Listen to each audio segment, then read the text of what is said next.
కర్మయోగం. భగవానుడు ఈ విధంగా తెలియజేస్తున్నాడు. నమే పార్థాస్తి కర్తవ్యం త్రిషు లోకేషు కించన నానవాప్తమవాప్తవ్యం వర్తయేవ చ కర్మణి.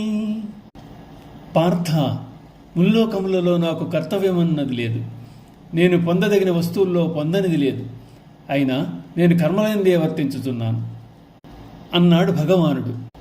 పరమేశ్వరుడు సర్వవ్యాపి. 14 లోకములు అతడి దేహం నందు నిక్షిప్తమై ఉన్నాయి.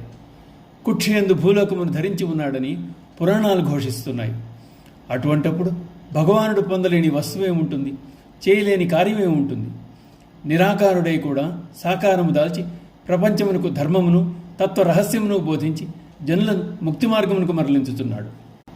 స్వయం భగవానుడే ఆ ప్రకారంగా సత్కర్మలను ఆచరించుతుండగా ముముక్షువులైన వారు భగవాన్ని ఆదర్శముగా తీసుకుని ఆయన్ను అనుగమించి లోకహిత కార్యములను నడపవచ్చు, మోక్షమును పడయనవచ్చు.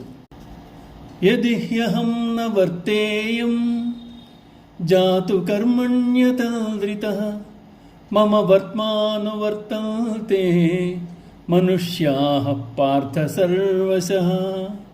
పార్థ, ఎప్పుడైనా నేను ఆదమరిచి జాగరూకత లేక కర్మలందు ప్రవర్తింపకున్నచో లోకమునకు హాని సంభవించును.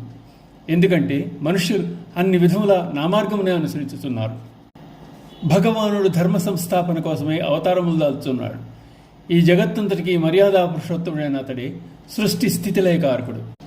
ఒకవేళ అతడే జాగరూకత వహించక కర్తవ్యమును చేయుటలో సావధానుడై ప్రవర్తించిన సృష్టిక్రమమునకు అంతరాయం ఏర్పడుతుంది. జనులు కూడా అదే మార్గం నడిచెదరు. కర్మలు చేయుటలో అలసత్వం వహించి పరమార్థమునకు దూరం అవుతారు అన్న భావాన్ని పరమాత్మ వ్యక్తం చేస్తున్నాడు. కనుక మహనీయులు, జ్ఞానులు తమ కర్మాచరణమునందు ధర్మ ప్రవర్తన విషయమునందు జాగరూకులై ఉండాలి. అట్లే ముముక్షువులు కూడా సావధాన చిత్తులై మెలగాలని భగవానుడు హెచ్చరిక చేస్తున్నాడు. ఎంతటి మేధావులైనా అజాగ్రత్త వహించినచో మాయవారిని ముంచివేయగలదని, సోమరితనము మృత్యువుతో సమానమని సనత్కుమారుని వచనములను శ్రీ శంకర భగవత్పాదులు చెప్పి ఈ విషయంలో జాగరూకత అవసరమని హెచ్చరించారు. ఓం నమో భగవతే వాసుదేవాయ.